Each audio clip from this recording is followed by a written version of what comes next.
Egun eguzkitsu bat edo eguzki eklipse total bat Euskal Herrian?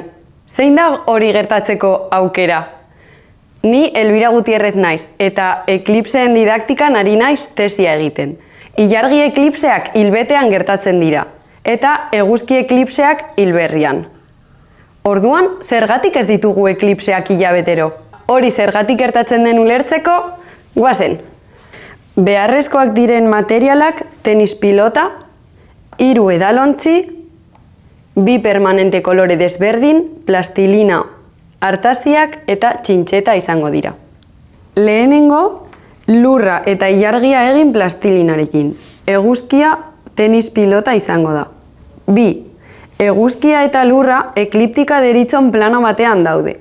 Horretarako, moztu edalontzi bat, lurra eguzkiarekin lerrokatzeko altueran egon dadin.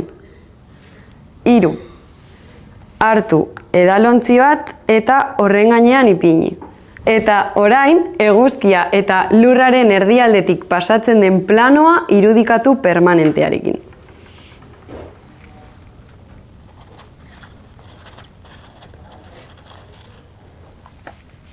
Irudikatutako planoan txintxeta bat ipini. 5. Hartu beste edalontzi bat. Eta horren behekaldean ilargiaren planoa egin. Permanente beste kolorearekin.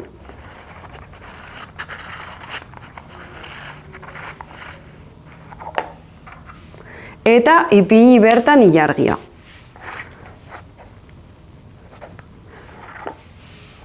Orain, pilatu itzazu edalontziak. Maketa honen bitartez, eklipseak zergatik ez ditugun ikusten hilabetero azaldu dezakegu, baina kontuz, eskala ez da benetazkoa. Eta hau da gakoa, ilargiaren planoak ekliptikarekiko 5 graduko okerdura du. Horregatik, eklipseak bakarrik gertatzen dira, ilargia 2 planoek elkarre bakitzen duten puntuan dagoenean, nodoan, hilberri edo hilbete fasean. Kasu honetan, hilberri fasean egongo da. Lurra eta eguzkiaren artean dagoelako. Eta ilargiak lurrean itzal bat sortzen du. Ikusten itzala? Ilargia nodoan dagoenean fasez aldatzeko denbora dauka. Alegia, 2026ko abuztuaren 12an, hilberrian eguzki eklipse total bat gertatuko da. Eta abuztuaren 28an hilbetean ilargi eklipse partziala. Beraz, eguzki zein ilargi eklipseak gertatzeko aukera berdina da, baina ez guk horiek ikusteko daukagun aukera. Adi itzalei.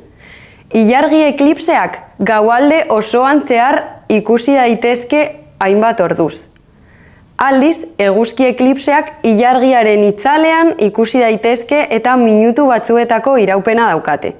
Horregatik dira hain bereziak, are gehiago totalak badira. Izan ere, Iberiar penintsulan ikusi zen azkenengo eklipse totala 1912an izan zen. Hurrengoa 2026ko udan, Euskal Herria barne, eta 2027ko udan. Gero, 2180 arte itxaron behar. Beraz, zein da probableago, eguzki eklipse bat Euskal Herrian edo egun eguzkitsu bat? Baina lasai, aurtengo udako eklipsean lainotuta badago, eklipsea berdin-berdin nabarituko da. Temperaturak jaitsiko dira, argitasuna gutxituko da, hau da, udako edozein arratsaldetan bezala. Baina eguraldiak laguntzen badu, euki prest zuen eklipseak ikusteko betaurrekoak eta segundu gutxi batzuetan eguzkiaren koroa ikusteko aukera izango dugu. Eta hori bai, ez dela edozein arratsaldetan gertatzen.